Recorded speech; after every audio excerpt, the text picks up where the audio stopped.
When Damien first called me to the kitchen that night, I thought it was just another one of his impulsive ideas. Maybe a prank, maybe a late-night snack raid. I had no idea it would be the night everything changed between us. The house was quiet, the kind of silence that feels alive, humming with the weight of something waiting to happen. My two brothers, Damien and Eli, had been drinking after the small get-together we threw for Damien's 21st birthday. Laughter had faded, the guests were gone, and only the faint scent of vanilla cake and whiskey lingered in the air. I was washing dishes when Damien leaned against the counter, his gaze fixed on me longer than usual. "Asher," he said softly, his voice lower than the hum of the refrigerator. "Can you come here for a second?" Something in his tone made me turn immediately. His eyes, that usual mix of mischief and warmth, looked different. Serious. Searching. I dried my hands and walked over. "What's up?" I asked, trying to sound casual. He didn't answer right away. Instead, he studied my face the way people look at paintings when they're trying to find hidden meanings.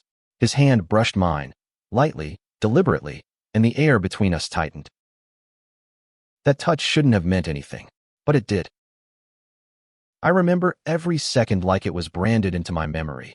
The dim yellow light reflecting off the steel sink, the way Damien's breath caught when our fingers met, the tremor in my own chest I couldn't control. "I don't know what's wrong with me," he whispered, "but when I look at you lately, I can't think straight." My heart stopped. Damien was my brother, or at least, that's what we had always told ourselves. Adopted into the same family, raised together, we shared everything from scraped knees to teenage secrets. But this wasn't supposed to happen. "You're drunk," I muttered, stepping back, but he didn't let me. His hand gripped my wrist, not rough, just firm enough to make me stay. His eyes were glassy but focused, filled with something real, something I'd been too afraid to name for years. "You think I don't know what I'm saying?" Damien's voice was quiet, trembling with emotion. "You think I haven't noticed how you look at me too?" I froze. The kitchen felt too small, too hot. I wanted to run. I wanted to stay. The storm of conflicting feelings ripped through me. He was right. I had looked at him, in ways a brother shouldn't. For years, I'd buried it beneath layers of guilt and denial. I told myself it was admiration, love born of closeness, nothing more. But deep down, I knew it wasn't that simple. "Damien," I began, my voice shaking, "you don't mean this." He took another step closer until the counter pressed against my back. His scent, soap, smoke, and something familiar, filled my senses. "Then tell me to stop," he whispered. I opened my mouth, but no words came. The truth was, I didn't want him to. Our relationship had always been complicated. Damien was the golden one. Charming, athletic, the guy everyone loved. I was quieter, more reserved, the one who preferred sketchbooks and late-night walks over parties. He'd always protected me, teased me, stood by me. When I came out as gay at 16, he was the first to hug me, to tell me it didn't change a thing. But maybe, for him, it had. And for me, it had changed everything. We stood there for what felt like an eternity, the silence broken only by the ticking of the kitchen clock. Then Damien sighed, his voice rough. "Maybe I'm losing my mind," he said, half laughing to cover the tremor. "But every time I see you, Ash, it's like something's pulling me in, and I can't fight it anymore." I didn't know whether to be terrified or relieved. Before I could answer, Eli walked in. The door creaked, and suddenly, the spell shattered. Damien stepped back so fast he nearly tripped. Eli, oblivious to the tension, yawned. "You guys still up?" he mumbled, grabbing a glass of water. "Man, this place looks like a war zone. Damien, you okay? You look flushed." "Yeah," Damien said quickly, running a hand through his hair. "Just tired." But Eli wasn't stupid. He looked at both of us, his brow furrowing. "You two fighting again?" "No," I said too quickly. "Just talking." Eli shrugged, then gave a sleepy grin. "Well, don't kill each other. I'm going to bed." He disappeared down the hallway, the sound of his door closing echoing like a gunshot in the silence that followed. Damien and I just stood there, staring at each other. He finally broke the silence. "I'm sorry," he whispered. But I didn't know if he was apologizing for what he said, or for stopping. That night, I lay awake for hours, my mind replaying every detail. His voice, his eyes, the way my pulse had raced like I'd been standing on the edge of a cliff. I hated myself for wanting something I couldn't have, but I also couldn't ignore the truth anymore. In the days that followed, things between us grew tense. Damien avoided eye contact, avoided being alone with me. Eli noticed. "You guys good?" he'd ask during breakfast, his fork clinking against his plate. We'd both nod, pretending everything was fine, but the air was thick with unspoken words. Then one evening, it happened again. I was in the garage, fixing the old bike we used to ride when we were kids. Damien walked in, hands in his pockets, his eyes full of something heavy. "Asher," he said quietly, "we need to talk." My stomach tightened. About that night? About everything. He sat down on the workbench, watching me in silence for a long moment. "You know," he said slowly, "when we were kids, Mom used to say you and I were like two sides of the same coin. I never understood what she meant. Until now." I stayed silent, afraid of what he was about to say. "I don't care what people think," he continued. "I just know I can't lie to myself anymore. Maybe it's wrong, maybe it's messed up, but..." I cut him off. "Don't say it." He stood, stepping closer. "Why not? You already know." I looked at him, at the way his expression softened when he saw the tears forming in my eyes. "Because once you say it," I whispered, "there's no going back." He didn't move for a long time. Then, slowly, he reached out and touched my cheek. His thumb brushed against my skin, gentle, trembling. "Maybe that's the point," he said softly. That was the moment I realized there was no easy way out. Because love doesn't always follow rules. Sometimes, it finds you in the wrong place, at the wrong time, wrapped in the face of someone you were never supposed to love. The garage door creaked as a gust of wind swept through, sending a shiver down my spine. Damien's hand dropped, and he turned away. "Maybe I just need time," he murmured. "Maybe we both do." He walked out, leaving me alone with the sound of my heartbeat echoing in my ears. But the truth was, time wasn't the cure. It was the test. Over the next weeks, Damien distanced himself. He started spending more time outside, volunteering at the community gym, hanging out with friends I'd never met. It hurt, but I understood. He was trying to bury something neither of us could name. Then one night, Eli came into my room, his voice low and careful. "Ash," he said, "I need to ask you something. What's going on between you and Damien?" I froze. He leaned against the doorframe, arms crossed. "He's been acting weird. And you look like you haven't slept in days." I forced a laugh. "It's nothing. Just stress." Eli didn't buy it. "Don't lie to me." He was always the observant one, the glue that held us together. And now he was peeling back the truth I'd been trying to hide. When I didn't answer, Eli sighed. "Whatever it is, you need to fix it before it breaks all of us." He left, closing the door softly behind him. I sat there in the dark, realizing that maybe it was already too late. That night, I couldn't sleep again. The house felt like it was holding its breath, quiet, tense, waiting. Every sound seemed amplified. The tick of the clock, the hum of the ceiling fan, the faint creak of the floorboards as someone moved down the hallway. It was Damien. I heard his door open, then close softly. For a moment, I thought about pretending to be asleep, but something inside me wouldn't let me. I got up and cracked my door just enough to see him walking toward the back porch, barefoot, wearing only his gray hoodie and sweatpants. The moonlight painted him in soft silver, and even from that distance, I could tell he wasn't okay. Before I knew it, I followed him. He was sitting on the old swing our dad built years ago, the one that creaked with every breeze. His head hung low, elbows on his knees. When he heard the door open, he didn't look up. "Couldn't sleep either?" he asked. "No," I said, stepping out into the cold air. I sat on the railing beside him, keeping a little distance, but not enough to feel like a stranger. We sat there for a while, both staring at the dark yard. The sound of crickets filled the space between us. Finally, he spoke. "I talked to Coach today," Damien said, his voice low. "Told him I might take a break from training." "Why?" I asked, surprised. Swimming was his life, the one thing that always made sense to him. He shrugged. "I don't know. I can't focus. Everything feels off, like I'm living someone else's life." I wanted to tell him I understood, that I felt it too. The confusion, the guilt, the fear of being wrong for feeling something so right.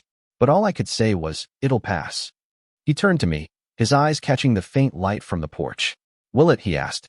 "Because it doesn't feel like it will." The air between us thickened again, heavy and fragile. I could see every emotion written on his face: frustration, longing, shame, and something softer that he didn't know how to name. Damien, I began carefully. Whatever this is, maybe we just need time to figure it out separately. He smiled sadly. You really think distance fixes love? I froze. He'd said it. The word neither of us had dared to speak. Don't call it that, I whispered. Why not? He asked. Because it's wrong? Yes. My voice cracked. Because it'll ruin us. He leaned forward, his voice trembling. Asher, it's already ruining me. There it was, the confession I both dreaded and needed. I wanted to run, to escape from the storm those words unleashed inside me, but his eyes held me there. They were desperate, searching, breaking. I don't want this, I said weakly. Then why are you here? That question hit harder than I expected. I had no answer. Because I missed him. Because every day he pulled away, it felt like losing air. Because I didn't know how to live without him in my world. I swallowed hard. I don't know, I said honestly. He stood up, pacing. You think I wanted this either? I've tried everything. Dating girls, pretending I don't feel anything. But every time I see you, it's like my chest tightens. I hate it, Ash. I hate that I love you. The words ripped through me. He was crying now, quiet tears glinting under the moonlight. I'd never seen Damien cry. It broke something in me. I got up and reached for him, but he flinched back. Don't, he said. I can't just stand here, I whispered. He looked at me, torn between wanting me close and pushing me away. You don't understand what it's like, he said. To feel like you're breaking every rule you were raised with. To love someone you're not supposed to. I do, I said quietly. Because I feel it too. He froze. For a long time, neither of us moved. Then, slowly, he took a step toward me, like he was afraid the moment would vanish if he moved too fast. His hand came up, brushing against my jaw. So what now? He asked. I looked into his eyes, those same eyes I'd seen 1,000 times, but never like this. I don't know, I said, but we can't pretend anymore. He exhaled, shaky and raw. Then he did something I didn't expect. He pulled me into a hug. It wasn't the kind of embrace we'd shared before, not the playful, brotherly kind. It was desperate, heavy, full of all the things we'd never said. His body shook against mine, and I realized just how much he'd been holding in. We stood there for what felt like forever, the night wrapping around us like a secret. When we finally pulled apart, Damien wiped his face and forced a small smile. You should go inside, he said. It's cold. Are you coming? He shook his head. In a bit. I wanted to say something, anything, but the words wouldn't come. So I just nodded and went inside, leaving him there under the stars, broken and beautiful in his silence. The next few days passed like a blur. Damien barely spoke to me. He left early for work, came home late, spent most nights in his room. Eli noticed again, of course. You two have been weird for weeks, he said one morning over breakfast. You fight or something? Damien didn't even look up from his coffee. It's nothing. Eli frowned. Sure doesn't look like nothing. I tried to change the subject, but the tension was too thick to hide. Every glance between Damien and me felt loaded. Every silence screamed with words we couldn't say.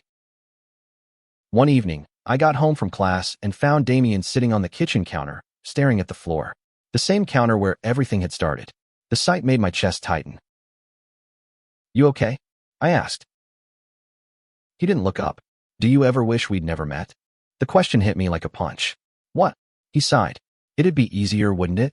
If we didn't have to feel this way. If I could just go back to being your brother without all this. He gestured between us.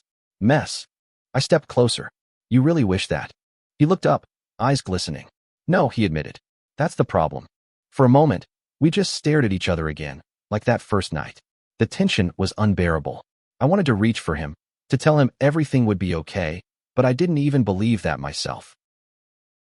Then Eli's car pulled into the driveway, the headlights cutting across the room. We stepped back, pretending to be normal again, but something inside me knew we were running out of time. Weeks turned into months. Damien threw himself into training again, channeling all his emotions into swimming. I threw myself into school, pretending to move on. We avoided each other, but fate has a cruel way of circling back. It was late February when everything unraveled. Eli had planned a small trip for the three of us, a cabin near the lake, just like when we were kids. He said it was to get us back on track, to remind us what family meant. Damien didn't want to go, but he didn't want to disappoint Eli either, so he agreed. The first day went fine, laughter, campfire stories, pretending everything was normal. But on the second night, the storm hit. Thunder rolled in, rain slamming against the windows. Eli fell asleep early on the couch, exhausted. Damien and I were left alone, trapped in that tiny cabin with nowhere to run. I was by the fire, sketching, when he spoke. "I can't do this anymore," he said suddenly. I looked up. "Do what?" "Pretend."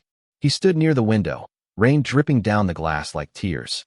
"Every time I see you, it's like I can't breathe. I've tried, Asher.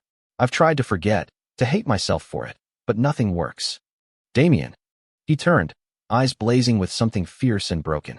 "Tell me you don't feel it too," he demanded. "Tell me you don't lie awake thinking about me." I couldn't. The silence was my answer. He crossed the room in 2 steps, stopping just inches away. "You drive me crazy," he said, his voice rough. "You always have." I felt my resolve crumble. "This is wrong," I whispered. "I don't care anymore." The fire crackled, the storm howled outside, and suddenly the world felt like it was spinning around just the two of us. He reached up, his fingers trembling as they brushed against my neck. Every instinct screamed at me to stop him, but my heart refused to listen. For one heartbeat, the space between us vanished. Then I stepped back. "No," I said, my voice barely audible. "Not like this." He looked shattered. "Why not?" "Because love isn't supposed to destroy everything around it," I said, tears welling up. "And if we cross that line, we'll lose Eli. We'll lose ourselves." He stared at me for a long time, his chest rising and falling like he was trying to hold back 1,000 emotions. Finally, he whispered, "Maybe you're stronger than me." I shook my head. "No, I'm just scared."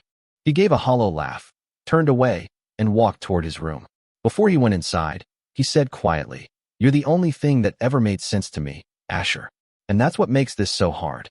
When his door closed, I broke down. I cried silently by the fire until the flames dimmed to embers, feeling like a part of me had been burned away with them.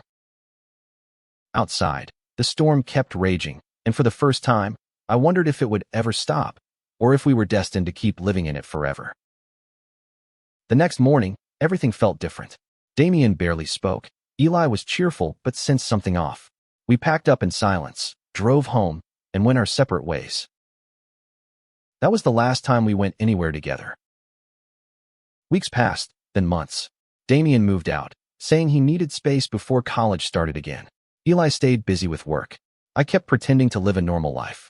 But every night, I'd think about that storm, about the words we never should have said, about the kitchen where everything began. And I'd wonder, if love is wrong when it doesn't fit the world's mold, does that make it any less real? I didn't know. All I knew was that every time I walked past the kitchen, my heart still remembered the warmth of his eyes, the sound of his voice, and the ache of what we could never be. Spring came quietly that year, soft and forgiving. Flowers bloomed along the driveway, sunlight returned to the windows, and yet everything inside me still felt gray. Damien hadn't been home in nearly 3 months. I told myself I was fine, that distance was what we both needed, but every time my phone buzzed, my heart still leapt before I could stop it. Every message that wasn't him felt like a reminder that he was really gone. Then, one afternoon, Eli came into my room, his face unreadable. "Damien called," he said. I looked up fast. "Is he okay?" "He's fine. Just he wants to talk to you." My pulse quickened. "Me?" Eli nodded. "He said he's back in town. Asked if you could meet him at the pier tonight." The pier. That place where we used to sneak out as kids, throw rocks into the lake, dream about futures that now felt a million miles away. I didn't know what to expect, but I went. The sun was just setting when I got there, painting the sky in streaks of gold and violet. The air smelled of salt and wood and nostalgia. Damien stood at the end of the dock, hands in his pockets, looking out at the water. He looked older somehow, sharper, more tired. But when he turned around and saw me, that familiar warmth flickered in his eyes. "You came," he said softly. "I almost didn't," I admitted. "Didn't know if it was a good idea." Yeah, he said with a faint smile. Me neither. For a while, neither of us spoke. We just stood there, the lake shimmering beneath us, waves lapping against the wood. Then Damien broke the silence. I needed to see you, he said. To say I'm sorry. I frowned. For what? For everything, he said. For that night, for confusing you, for walking away like that. I thought I was doing the right thing, but it just made everything worse. He looked down, kicking at the wood with his shoe. I've spent months trying to figure out what's wrong with me. I even went to therapy. That surprised me. You did? He nodded. Yeah. Coach noticed I wasn't myself and told me to talk to someone. So I did. How did it go? He exhaled. Hard, but good. I realized I've been trying to fit into this box my whole life. The box that says I have to be straight, have to be strong, have to be what everyone expects. But when I stopped pretending, I realized something. What? I asked quietly. He met my eyes. That love doesn't care about rules. It doesn't care what people think. It just is. And as much as I tried to run from it, it kept pulling me back to you. My throat tightened. Damien, I'm not asking for anything, he said quickly. I just needed you to know I'm done hating myself for loving you. For a long moment, I couldn't speak. The sound of the waves filled the silence between us, soft and steady, like the world was holding its breath. Finally, I whispered, I'm proud of you. He smiled, a real one this time, small and warm. That means more than you know. We stood there until the sun disappeared completely. It wasn't like before. There was no desperate tension, no unbearable weight. Just two souls who had finally stopped fighting what they felt, even if they couldn't have it. When we finally said goodbye, he hugged me, long, quiet, and real. You'll always be my person, he said into my shoulder. And you'll always be mine, I whispered. That night, for the first time in months, I slept without waking up in tears. Life went on. Damien moved to another city for training, and Eli eventually moved in with his girlfriend. I stayed behind, finishing my degree, working part-time at a small art studio. The house grew quieter, but not painfully so, more like peace after a long storm. Sometimes Damien called, sometimes he didn't. When he did, we talked about everything and nothing. His meats, my paintings, the weather, Eli's terrible cooking. We never spoke about that night in the cabin or the kitchen or the pier. We didn't need to. One evening, months later, I got a letter in the mail. It was from Damien. No text, no call, just a handwritten envelope, like something out of another time. Inside was a short note. Ash, there's a lot I don't know about the future, but I know this. Whatever happens, I'm grateful we found something real, even if it wasn't meant to last in the way we wanted. You taught me what love is supposed to feel like. Honest, raw, terrifying, and true. I hope you never forget that. Always. D. I read it 3 times before setting it down. My heart hurt, but in a quiet, peaceful way. The kind that comes when you realize that even heartbreak can be beautiful if it taught you something real. A year later, I saw him again. It was at Eli's wedding. The music was loud, the laughter endless, and for the first time in a long while, our family felt whole again. Damien stood across the room in a crisp suit, his hair shorter, his smile brighter. When our eyes met, he walked